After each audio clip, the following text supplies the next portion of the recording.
Man, I am here to tell you that back in the day, back in the 60s and 70s, when people thought of trucks, they thought of cabovers. Because that's what you saw back then on the highways. Big, tall, cool-looking things. You sat way above the roof of the cars. They were cool to drive and they looked cool. Now, there were all kinds of them, too. That's what the majority of highway trucks were back then. There were the Internationals, the Transtars, and you saw them probably the most of anything. And a lot of Cabover backs, and they were made out east more, so you saw them more on the eastern side. You get farther west, and you saw more of the Cabover Freightliners and the Kenworths and the Peets, because they were built, for the most part, they were built out west. But the really cool ones, and you just snap your head when you saw them, were the ones, they called them 110 inchers. And what that meant was that they had like a double bunk behind the driver. So there was just a ton of room. These were great big square looking things with a little bit of curve to them, not a whole lot of style, but they were just like a brick. They were just massive. And you could see these things coming down the road. Everybody could see it. There was no visibility problem. Nobody cut a truck off back then because they were so big and imposing, everybody in the cars could see them. And they were cool to drive. And you know, the Freightliners looked really cool, but in my mind, the coolest ones, even back then, were the Packars. And I even back then, I liked the flat top ones, like the 110 inch flat top ones, but there was the Kenworth made an Aerodyne, and it was pretty cool for guys that like that stuff. It, you know, had the double bed and just a canoe full of room inside. They were huge. You could actually sleep two guys, one above the other, and a third guy on across the doghouse. The doghouse was so big. That's how big they were. And they were really cool. They had glass down to your knees. There was huge visibility, so you could see all around. They maneuvered really well in a tight spot. They were really nice to drive, and you know, you could put it into a tight spot. The earlier ones without the power steering, yeah, you had to crank a little bit, but that wasn't that bad. You got used to it. That was okay. Well, and then when the power steering came in, man, we thought we died and gone to heaven. You know, they were called Cabovers, though, for a reason. Well, there were some good things about them, and we really liked them, too. We had kind of a love-hate relationship with Cabovers. They were, like I say, the visibility was great, but you got all the weather on the windshield. So, not that the windshields weren't hard to clean. They were easy to clean because it was just like washing a brick. You just walked around the thing and wiped it down at the fuel pumps. But all the weather hit the windshield. It wasn't like a conventional where the hood took the brunt of the snow and stuff like that. You got it right in the face. And they were cold. They were cold buggers too, because there was nothing out front except a sheet of aluminum. And yeah, you could get the winter fronts for them, and they helped a little bit, but mostly they just helped keep the stone chips off them. But they called Cabovers for a reason, because the cab actually sat over the front axle, which was a good and a bad thing, like, because it made the steering really, really easy. You were right there, but every bump, you felt every friggin' bump in the thing, and that was a disadvantage. Now, in the early days, when they were really short wheelbase and rubber block suspension, they could be rough old girls to ride in. There's no doubt about that. You know, a lot of guys had back trouble from those old Cabovers, myself included, actually. I didn't hurt my back in the truck, but after I got a back injury, the truck certainly didn't help it, because you were pounding up and down all the time, in spite of the air ride seat. Now, they got a lot better when they got airbags in the rear suspension and airbags on the cab, and they kind of floated and stuff.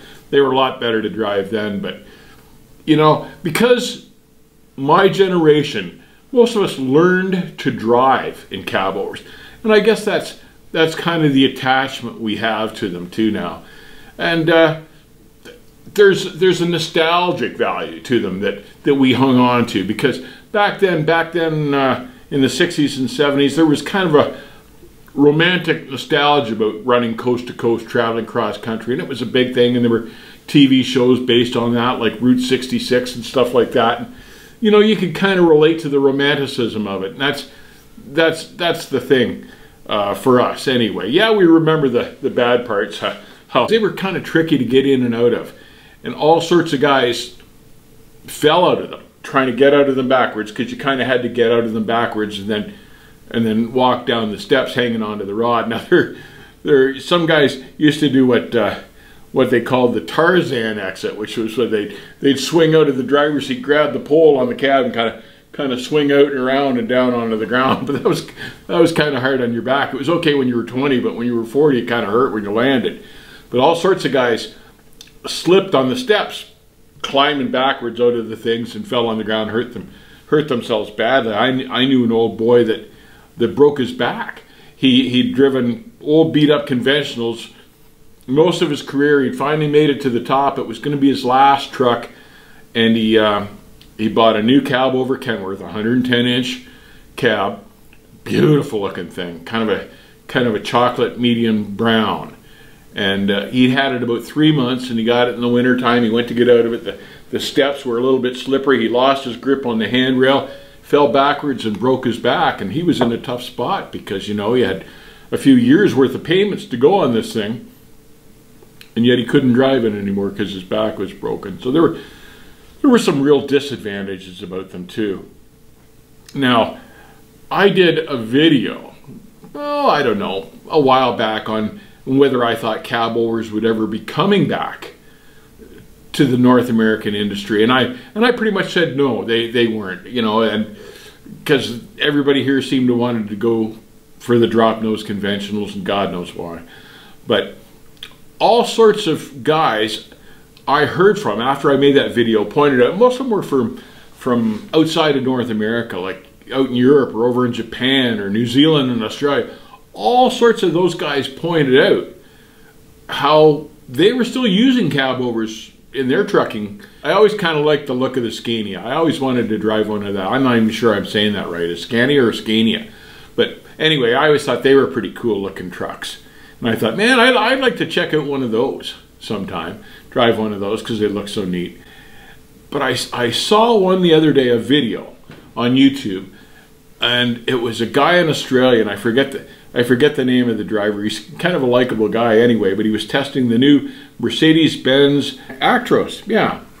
And this thing was a cool looking truck. Now what they had done, one of the things that we hated about the Cabovers was the fact that because you sat over the front axle, you sat beside the engine. The engine was in a doghouse right beside where you sat, and it was between you and the passenger seat basically. So there was a doghouse that housed the motor.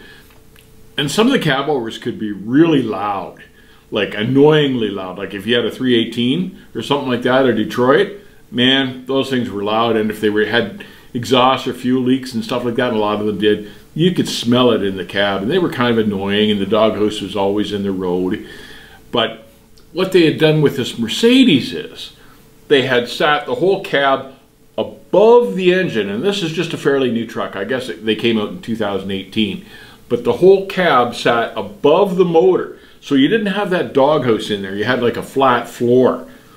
And it made the cab a whole lot nicer. I thought it was pretty cool looking. Now, the downside of it was you sat like 2 stories up in the damn thing. So climbing in and out of it could be a real contest because you were way up in the air. You sure wouldn't want to fall out of those. But pretty sharp looking truck, really. You know, I remember thinking back in the day that you had the doghouse here, and then you had your gear shift here. And I remember, I don't know when it was, probably late 70s, they came out with a short shift stick, gear shift stick, that mounted literally on the doghouse. And so the shifting lever was like this long instead of going right to the floor. And I remember thinking, man, the engineers had just wrecked that, because part of the cool factor was throwing the stick when you were driving the truck. You needed something that went right to the floor to throw the stick, and that was just part of trucking back then. And when you got so you could shift just by moving your wrist, I thought that was kind of, yeah, I don't know. I didn't like the way that felt and the way that was going. But anyway, I suppose that was just part of the course of engineering ruining what we thought were cool trucks. But a couple of the other disadvantages of Cabovers that guys always mention when we talk about the old Cabovers was, number one, you were always the first one there on the scene of an accident. Meaning, you know, like when you hit something, you were right there. You were like right there.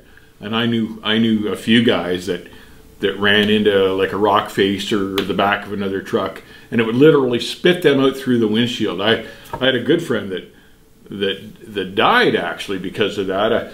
A dump box came off a ramp in front of him in Saskatchewan, and he was in the bunk. The co-driver was driving, but the thing had no lights on it. The co-driver didn't see it as it got on. He was sleepy, the co-driver, and he nailed the back of this dump box, and the dump box was going 30, you know, trying to pick up his speed for highway speed, and the truck my buddy was in was doing 60. Nailed the back of him. My buddy was in the bunk. It spat him right out through the windshield.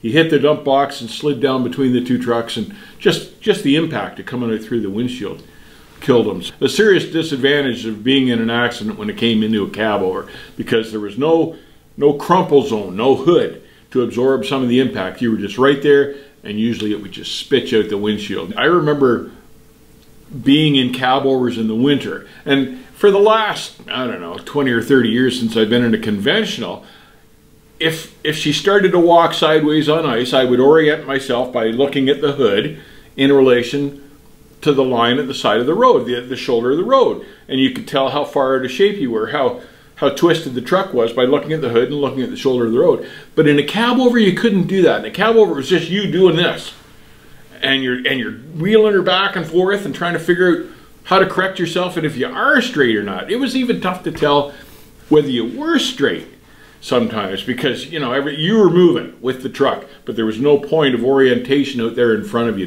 to check it with. The cab would jack up on a hydraulic pump at the back of the cab. So you had like a release arm that unlocked hooks on either side of the cab, and then you had this little hydraulic jack that you pumped to get the cab to raise up, which, you know, that was a pain in the butt, because those hydraulic jacks, sometimes they would freeze up or one of the latches would stick, and you'd be trying to jack it up and pop the latch on the far side of the cab that hadn't popped out. And they were a pain in the butt to have to jack up and get at the motor, and they weren't very good for engine access either. Like, it was all right at the back of the engine if you had to crawl under there, but if you had to change fan belts or something like that up at the front where the cab was hinged, that was a pain in the butt. And something else I really hated about the cabovers, and you had to remember to do this, was before you jacked up the cab, before you got out of the truck to jack up the cab, you had to secure everything in the truck, inside the truck, because otherwise when you jacked up the cab, it would fall forward and it would land on the windshield. I remember being in the shop for the carrier that I worked for one day at the time years ago, and they had jacked up this guy's cab over, and he'd forgotten to strap down his new TV, and he got this little TV, and back then it was just a little box-sized TV with rabbit ears. That's how far back that was. But the whole damn TV, rabbit ears and all, came down from the back of the bunk and went right through the windshield of this truck and onto the floor right in the shop there. And the guy had, you know, it was over $100 even back then for one of those stupid little TVs, let alone the damage to the replacing the windshield and stuff. And he was heartbroken. The TV was shot. He'd only had it a couple of weeks, and it was lying on the shop floor. And the boss wasn't too happy either, because now the windshield was out of the truck, and you know they'd lose a day while they replaced the windshield. So that was a real disadvantage of them anyway. But you know, there was, at the end of the day, when you look back, there was a true nostalgia factor involved with those cabovers. I guess it's because guys of my generation learned and grew up driving those trucks, and that was cool. So we still look back and think, oh, you know, yeah, they were hard on the back, but back then they were pretty cool trucks. And that's why you see these guys these days restoring cabovers, because just of the nostalgia factor. And you know, there's even a few guys up here still that actually work them, have restored them, and have put them back to work. And it's really cool to see those guys trucking down the interstate past you or something like that. You just turn and watch, and you know, you think of back in the good old days when trucking was really cool. And those were the large cars of the day, believe me, man. If you had a 110-inch Cabover Pete or a Kenworth, man, you were the king of the road. Those were cool trucks. Anyway, just a flash from the past, one more Cabover video, because old guys like me, we still really like them. We still think they're really cool. We love seeing them restored. I'm sure there's a lot of guys out there my age or older that still think the Cabovers were pretty cool old trucks. Let me know. I'd be interested in what you have to say, whether any of you new guys would be interested in driving a Cabover. And it was, you know, they weren't all great big either with 110-inch bunks. They had Cabovers they used for shunting, for instance, and they had no bunk at all. So these things were just like straight up and down, driver's seat and just a wall behind the back, engine beside them. They were like narrow little buggers, and they were great for maneuvering in town. UPS had them. A lot of shunt guys had them, but they were kind of ugly. And we called them Cabover phone booths because they looked just like a phone booth. That was about how big they were. Ugly things, but the big ones were cool looking. Let me know if you guys thought those trucks were cool, because I know I sure did. And I'd you know, if I had all the money in the world, I'd buy an old one, find an old one, and restore it, just so I could drive one again. Anyway, enough reminiscing. You guys take care, keep the rubber side down, and I'll see you on the back haul.